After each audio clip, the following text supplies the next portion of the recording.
जयपुर में पहली बार पश्चिम जोनल कृषि सम्मेलन का आयोजन किया गया, जिसका शुभारंभ केंद्रीय कृषि मंत्री शिवराज सिंह चौहान और मुख्यमंत्री भजनलाल शर्मा ने किया। सम्मेलन में गोवा, महाराष्ट्र, गुजरात और मध्य प्रदेश और राजस्थान के कृषि मंत्री, प्रमुख सचिव और वरिष्ठ अधिकारी शामिल हुए। सम्मेलन में कृषि आत्मनिर्भरता, सतत विकास और डिजिटल खेती जैसे अहम मुद्दों पर चर्चा की गई है। राजस्थान की ओर से पर ड्रॉप मोर क्रॉप मॉडल की विशेष प्रस्तुति दी गई। वहीं सूक्ष्म सिंचाई को बढ़ावा देने और किसानों को 70 से 75% तक अनुदान देने पर फोकस रहा। मिलेट्स को बढ़ावा देने के लिए खास व्यंजन और उपहार भी तैयार किए गए। इसके साथ ही डिजिटल कृषि मिशन के तहत एग्री स्टैक और आर्टिफिशियल इंटेलिजेंस तकनीक के उपयोग पर भी चर्चा की गई है। अन्नदाता किसान केवल अन्नदाता नहीं है, जीवन दाता भी है, और जीवन दाता भगवान नहीं तो भगवान से कम भी नहीं है।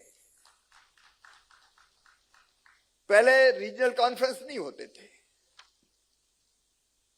मैं जब पहले साल कृषि मंत्री बना तो एक रबी खरीफ की कॉन्फ्रेंस होती थी और कृषि मंत्री को कहते थे आ जाओ थोड़ी देर, एक भाषण देके चले जाओ। जब मैं पहली बार गया तो मैंने कहा कि भाई मैं तो नहीं जाऊंगा। खेती पे गंभीरता से चर्चा होनी चाहिए। तो हमने पहले कहा कि एक दिन की ये रबी खरीफ कॉन्फ्रेंस नहीं होगी, 2 दिन की होगी। एक दिन अफसर बैठ के मंथन करेंगे और दूसरे दिन फिर सभी राज्यों के मंत्री बैठेंगे। इसका स्वरूप बदलने की कोशिश की और फिर हमें लगा कि पूरा देश इतना बड़ा है, अलग अलग एग्रो क्लाइमेटिक जोन, अलग अलग जलवायु, अलग अलग माटी, अलग अलग मौसम, अलग अलग फसलें, ये 1-2 दिन पर्याप्त नहीं है। इसलिए फिर प्रधानमंत्री जी के मार्गदर्शन में हमने ये तय किया कि अब हम रीजनल कॉन्फ्रेंस करेंगे। ऐसी 5 रीजनल कॉन्फ्रेंस पूरे देश में होगी और उसका शुभारंभ अगर कहीं से हो रहा है तो राजस्थान की पवित्र धरा से हो रहा है। ये शौर्य भूमि वीरों की, सूरों की, ऋषियों की, महर्षियों की और नया नया प्रयोग करने वाली इस पवित्र धरती से हम करेंगे। ये पहली रीजनल कॉन्फ्रेंस है आज और मुझे प्रसन्नता है कि सभी राज्यों ने इसको बहुत गंभीरता से लिया है। आप देख रहे हैं कि ये हमारा सौभाग्य है कि शौर्य और पराक्रम की भूमि राजस्थान की राजधानी गुलाबी नगरी में पश्चिम क्षेत्र जोनल कॉन्फ्रेंस का आयोजन करने का सौभाग्य प्राप्त हुआ है। मित्रों, हमारे देश के यशस्वी प्रधानमंत्री नरेंद्र मोदी जी कहते हैं इस देश का विकास गांव की गलियों से, गांव की पगडंडियों से, गांव के उस खेत और खलिहान से निकलेगा। क्योंकि ये बात देश के पूर्व प्रधानमंत्री भारत रत्न माननीय अटल बिहारी वाजपेयी जी भी कहते थे और माननीय चौधरी चरण सिंह जी भी कहते थे कि जब तक नीति बनाने वाले, अनुसंधान करने वाले जब तक खेती किसानी को नहीं जानेंगे, जब तक उनका उद्धार नहीं हो सकता। उनका यह भी कहना था कि राजनीतिक जनप्रतिनिधि जब तक उस किसान के दर्द को नहीं जानेंगे, जब तक वो उसका उद्धार नहीं हो सकता। और इसलिए मैं कहता हूं कि हम सभी सौभाग्यशाली हैं कि हम मंच पर आप देखेंगे सभी खेती से जुड़े हुए, जिन्होंने खेती का काम भी किया है और हमेशा खेती से जुड़े रहे हैं, वो लोग आज उन किसान के हित की बात करते हुए किसान कैसे आगे बढ़े उसकी चिंता करते हैं। मैं भी एक किसान परिवार से हूं, मैंने भी खेती की है, शिवराज जी ने भी खेती की है, किरोड़ीलाल जी ने भी खेती की है और हमारे विभिन्न मंत्री हैं वो भी ग्रामीण परिवेश से निकल करके आए। चाहे हमारे मध्य प्रदेश वाले हों, चाहे गुजरात वाले हों, चाहे महाराष्ट्र वाले हों, चाहे गोवा वाले हों, चाहे राजस्थान वाले हों, वो भी खेती और किसानी की पगडंडियों से निकल करके यहां पहुंचे। आज मैं इस दिन को सौभाग्यशाली दिन मानता हूं कि उन कृषि की चर्चा ऐसे जनप्रतिनिधियों के सामने हो रही है। इसमें सभी वैज्ञानिक मौजूद हैं, उत्कृष्ट किसान मौजूद हैं, हमारे सभी अनुसंधान वाले मौजूद हैं।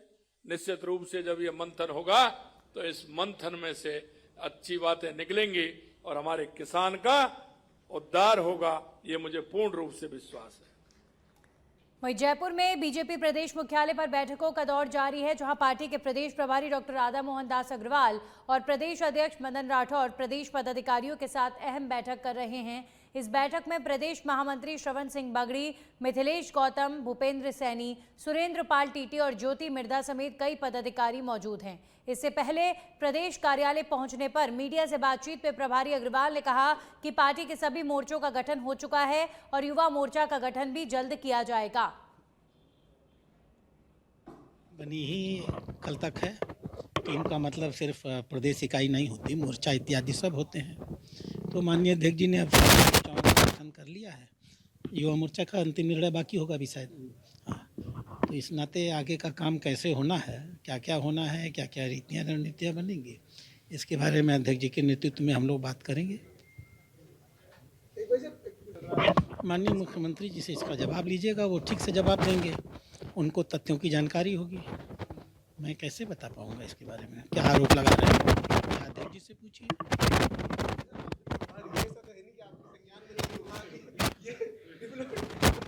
नहीं, सचमुच मेरे संज्ञान में भाजपा को छोड़ करके और किसी दल के नेता नहीं होते हैं भाई। मेरा काम भाजपा देखना है, कांग्रेस नहीं। कांग्रेस तो खुद अपने आप को नहीं देख रही है, तो मैं कैसे देखूं। पूर्व मुख्यमंत्री वसुंधरा जी ने कल कहा है कि पैराशूट को मौका दिया जा रहा है, वफादार जो पार्टी के हैं उनको मौका। ऐसा नहीं कहा है, ऐसा नहीं कहा। दायित्व और जिम्मेदारी संगठन के लोगों को मिलनी चाहिए। अच्छा कहा उन्होंने बहुत अच्छी बात कही है। पुरानी नेता है, संगठन के नेता है, और हमारी पार्टी में लोकतंत्र है, हम लोग सबसे विचार लेते हैं, और अगर कहीं कुछ सही होता है उसको करते हैं। टोडा भीम में मुख्यमंत्री भजनलाल शर्मा के दौरे को लेकर तैयारियों को अंतिम रूप दिया जा रहा है। गृह राज्य मंत्री जवाहर सिंह बेडम नांगल शेरपुर पहुंचे और कुछ ही देर में कार्यक्रम में शामिल होंगे। थोड़ी देर में विभागीय अधिकारियों के साथ बैठक भी होगी। मंत्री ने पहले मेहंदीपुर बालाजी का दर्शन किया और उसके बाद नांगल शेरपुर गांव की ओर रवाना हुए।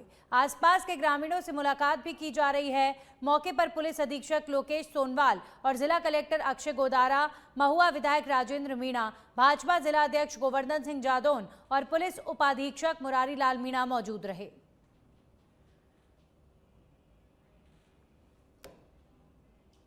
वहीं बयाना के राजकीय उच्च माध्यमिक विद्यालय ब्रह्माबाद में विधिक जागरूकता अभियान आयोजित किया गया है, जिसमें छात्र छात्राओं को कानून संबंधी महत्वपूर्ण जानकारियां दी गई हैं। कार्यक्रम में मुख्य अतिथि के रूप में एडीजे प्रशांत शर्मा और एडिशनल एसपी हरिराम कुमावत उपस्थित रहे। एडीजे प्रशांत शर्मा ने छात्रों को बताया कि कानून सभी के लिए समान है और अपने अधिकारों की जानकारी होना बेहद जरूरी है, जबकि हरिराम कुमावत ने साइबर अपराध, सोशल मीडिया के सुरक्षित उपयोग और कानून व्यवस्था के प्रति जागरूक रहने की जानकारी दी है। अभियान के दौरान बच्चों को बाल अधिकार, घरेलू हिंसा, साइबर क्राइम और निःशुल्क विधिक सहायता जैसी महत्वपूर्ण जानकारियां भी दी गई हैं। छात्रों ने उत्साहपूर्वक भाग लिया और अपने सवालों के जवाब अधिकारियों से प्राप्त किए। वहीं झुंझुनू जिला अब ऊर्जा आत्मनिर्भरता की दिशा में तेजी से आगे बढ़ रहा है और ग्रीन एनर्जी हब के रूप में उभर रहा है।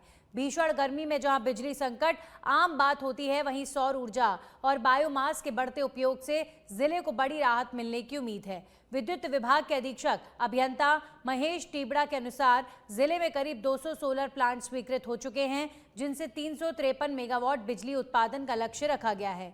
प्रधानमंत्री कुसुम योजना के तहत भी कई प्लांट स्थापित हो चुके हैं, जबकि प्रधानमंत्री सूर्यघर योजना के अंतर्गत 8,216 घरों में सोलर पैनल लगाए गए हैं। इसके साथ ही बायोमास से हर महीने बड़ी मात्रा में बिजली उत्पादन हो रहा है।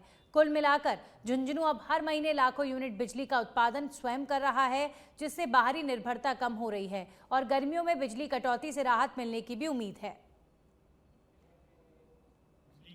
हमारी जो डिमांड थी उससे जो ये सोलर से हमारे को बिजली मिलने लगी, तो हमारे को बाहर से बिजली लेने की ज़रूरतें अब हमारी कम हो गई हैं।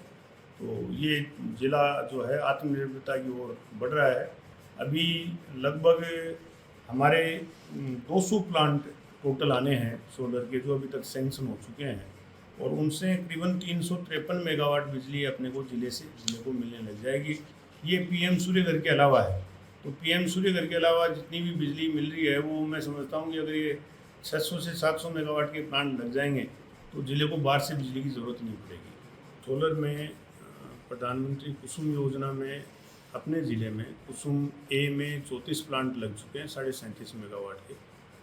कुसुम सी है, उसमें अपने करीबन 14 प्लांट लग चुके हैं 34 मेगावाट के। और इसी में ही एक दूसरी योजना अपनी है प्रधानमंत्री सूर्यघर योजना, जो आम घरेलू उपभोक्ताओं के लिए, उसमें लगभग 8216 उपभोक्ताओं ने अपने घरों पे सोलर प्लांट लगा लिए हैं। किसी ने 3 किलोवाट का, किसी ने 5 किलोवाट का, किसी ने 10 किलोवाट का। तो ऐसे करके लगभग 30,727 किलोवाट के प्लांट लगे हैं, मतलब 31 मेगावाट के प्लांट लगे। और ये सारे प्लांट मिलाकर के अगर अपन देखें तो ज़िले में लगभग 1 करोड़ 70 से 80 लाख यूनिट ज़िले को मिलने लगी हैं।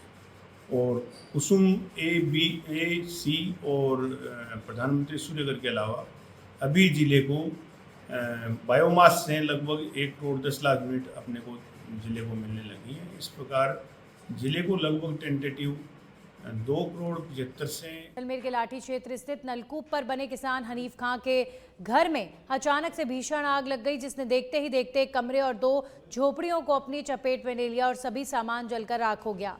कमरे में रखे लगभग 2.5 तोला सोना, 20 तोला चांदी के आभूषण, फसल की बोरियां और अन्य घरेलू सामान भी नष्ट हो गए, जिससे लाखों रुपए का नुकसान होने की संभावना जताई जा रही है। घटना के समय आसपास खेतों में काम कर रहे किसानों ने आग की लपटें देख तुरंत रेत और पानी की मदद से आग बुझाने का प्रयास किया। काफी मशक्कत के बाद आग पर काबू पाया जा सका, लेकिन तब तक काफी नुकसान हो चुका था। गनीमत रही कि इस हादसे में कोई जनहानि नहीं हुई। आग लगने के कारणों का फिलहाल खुलासा नहीं हुआ है, लेकिन प्रारंभिक तौर पर शॉर्ट सर्किट या चिंगारी से आग लगने की आशंका जताई जा रही है।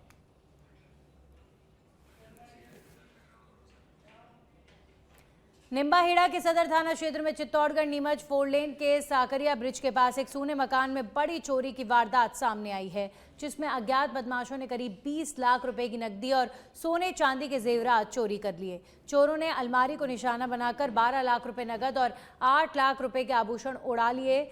घटना के दौरान लगे सीसीटीवी कैमरों में 2 चोर वारदात करते हुए कैद हुए हैं।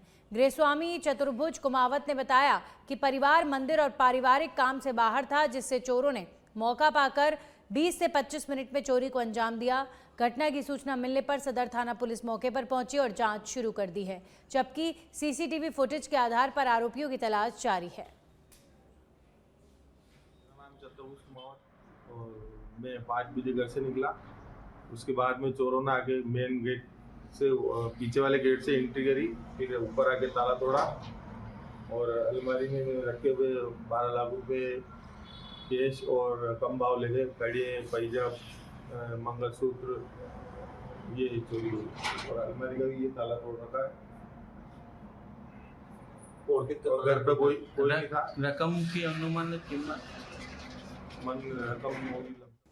वहीं झुंझुनू से खबर है, जहां पर डुमोली निवासी मुकेश कुमार हत्याकांड में पुलिस को बड़ी सफलता मिली है।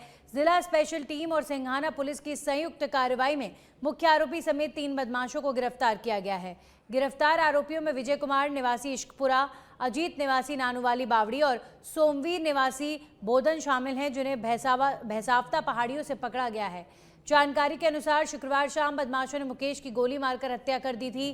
गिरफ्तारी के बाद आरोपियों को सिंघाना अस्पताल ले जाकर मेडिकल कराया गया, जहां सुरक्षा के कड़े इंतजाम किए गए हैं। पुलिस अब आरोपियों से पूछताछ कर मामले से जुड़े अन्य तथ्यों और संभावित सहयोगियों की जानकारी जुटा रही है।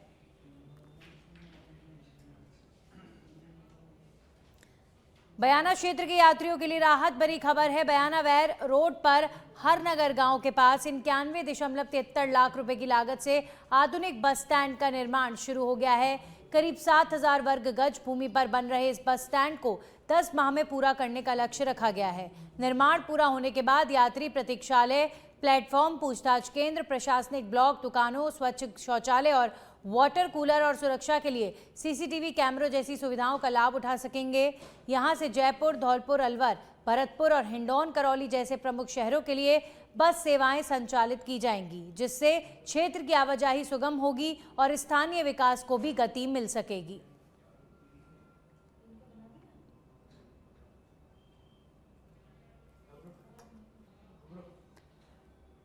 वहीं देसूरी उपखंड क्षेत्र में बालिका विद्यालय में मंगलवार को ट्रांसफॉर्मेटिव ट्यूसडे कार्यक्रम का सफल आयोजन हुआ है, जिसका उद्देश्य विद्यार्थियों में कानूनी जागरूकता और डिजिटल जिम्मेदारियों की समय विकसित समझ पैदा करना है। कार्यक्रम में न्यायिक अधिकारियों ने क्लिक करने से पहले सोचो, ऑनलाइन सुरक्षित रहो, इंटरनेट सब याद रखता है विषय पर सत्र आयोजित कर साइबर सुरक्षा, सोशल मीडिया के सुरक्षित उपयोग और ऑनलाइन खतरों से बचाव के उपाय समझाए। न्यायिक मजिस्ट्रेट नीतू चौधरी ने बच्चों को अनजान लोगों से ऑनलाइन दोस्ती करने और व्यक्तिगत जानकारी साझा न करने की चेतावनी दी। कार्यक्रम में सुझाव पेटी रखी गई, जिससे छात्र गोपनीय रूप से शिकायत और सुझाव दे सकते हैं। अंत में विद्यार्थियों ने सुरक्षित इंटरनेट उपयोग का संकल्प लिया। निवाई में राजस्थान सरकार के कैबिनेट मंत्री कन्हैयालाल चौधरी ने दौरा किया और नगर पालिका के निवर्तमान अध्यक्ष दिलीप इसरानी के निवास पर विधायक राम सहाय वर्मा, भाजपा शहर मंडल अध्यक्ष नितिन छाबड़ा और अन्य नेताओं के नेतृत्व में भव्य स्वागत किया। इस दौरान मंत्री चौधरी ने केंद्र और राज्य सरकार की योजनाओं पर चर्चा की और युवाओं के लिए एसआई भर्ती परीक्षा में पारदर्शिता पर जोर दिया। उन्होंने कांग्रेस पर कटाक्ष करते हुए कहा कि उनकी पार्टी का नेतृत्व कमजोर है और भाजपा ने 2 साल के कार्यकाल में जनता से किए वादों को पूरा किया। दौरे के दौरान निवाई पीपलू विधानसभा में सड़क, पेयजल, स्वास्थ्य और शिक्षा योजनाओं का अवलोकन किया गया और करोड़ों की लागत से कई विकास कार्यों का लोकार्पण किया गया। मंत्री ने कार्यकर्ताओं से अपील की है कि वे जनता तक सरकार की योजनाओं को डोर टू डोर पहुंचाएं। तो मैं विश्व की सबसे बड़ी पार्टी जो 6 अप्रैल 1980 को जिसकी स्थापना हुई और 1984 में जिसके 2 सांसद थे, आज हम रेगुलर तीसरी बारी जिस पार्टी का रेगुलर सरकार केंद्र में बन रही है, 303 तक जिसके सदस्य बन चुके हैं, ऐसी पार्टी की आज स्थापना दिवस है। इस अवसर पे सभी निवाई वासियों को, हमारे विधानसभा के साथी भाई रामसाई जी, इनकी पूरी टीम, दिलीप जी, सारे हमारे यहाँ की पार्टी के सभी पदाधिकारी, हम सब मिलके पूरी जनता को, सबको हम जो आज देश को ऊपर ले जाने वाली पार्टी, विश्व में भारत को अग्रणी ले जाने वाली पार्टी की स्थापना दिवस, सबको मैं बधाई देता हूँ, शुभकामनाएं देता हूँ और ईश्वर से प्रार्थना करता हूँ कि ये पार्टी और आगे बढ़े और जो लक्ष्य हमारी पार्टी का ने जो हमारे देश के यशस्वी से प्रधानमंत्री को दिया है, नरेंद्र भाई मोदी को, जो आज विश्व का सबसे लोकप्रिय नेता है, जिसने ऐसी नीति बनाई, इस तरह से भारत को आगे लेके गए कि आज विश्व के अंदर बहुत ज़्यादा अशांति हो रही है, अनिश्चितता भरी पड़ी है, सब जगह पे मार्केट, महंगाई काफ़ी बढ़ गई। बाकी राजस्थान, पूरे भारत के अंदर आज हम जो पहले जो रेटें थी, जो कि 90% हमारे बाहर से प्रोडक्ट इंपोर्ट होता है एनर्जी वाला, फिर भी हम शांति से चल रहे हैं। ऐसे प्रधानमंत्री को और आगे ताकत मिले, यही मैं कहना चाहता हूँ। सुमेरपुर में गैस सिलेंडर की कमी के बीच शादी और बड़े आयोजनों की तैयारियों में जुटे लोगों के लिए राहत भरी खबर सामने आई है। जिला रसद विभाग ने ऐसे आयोजनों के लिए अतिरिक्त कॉमर्शियल गैस सिलेंडर उपलब्ध कराने की विशेष व्यवस्था शुरू की है। जिला रसद अधिकारी कमल कुमार के अनुसार इच्छुक परिवारों को आयोजन से कम 10 दिन पहले शादी का निमंत्रण पत्र और प्रार्थना पत्र डीएसओ कार्यालय में जमा करवाना होगा। विभाग आवेदनों की जांच के बाद उन्हें संबंधित गैस एजेंसी को अग्रेषित करेगा, जिसके माध्यम से सिलेंडर की आपूर्ति सुनिश्चित की जाएगी। साथ ही विभाग ने लोगों को सलाह दी है कि गैस की वर्तमान स्थिति को देखते हुए शादी समारोह में भोजन का मेन्यू सीमित रखें, ताकि अतिरिक्त दबाव से बचा जा सके। सरकार द्वारा जो भी शादियाँ हो रही है, उनको एक न्यूनतम मात्रा में और उपलब्ध स्टॉक को देखते हुए जितना संभव हो सके हम सिलेंडर उपलब्ध करवा रहे हैं।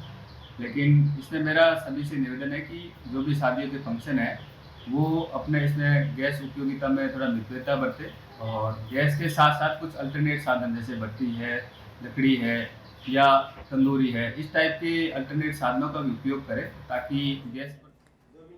वहीं श्रीगंगानगर से खबर है, जहां पर एसपी हरिशंकर के निर्देशन में रामसिंहपुर पुलिस ने बड़ी कार्रवाई करते हुए नकली नोटों के साथ एक व्यक्ति को गिरफ्तार किया है।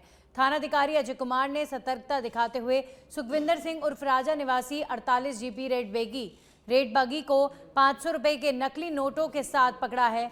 आरोपी इन नकली नोटों को बाजार में चलाने की फिराक में घूम रहा था, लेकिन पुलिस ने समय रहते उसे पकड़ लिया। पुलिस के अनुसार गिरफ्तार आरोपी के खिलाफ पहले भी एनडीपीएस एक्ट के तहत मामला दर्ज है। फिलहाल आरोपी के खिलाफ मामला दर्ज कर जांच शुरू कर दी गई है और उससे पूछताछ जारी है।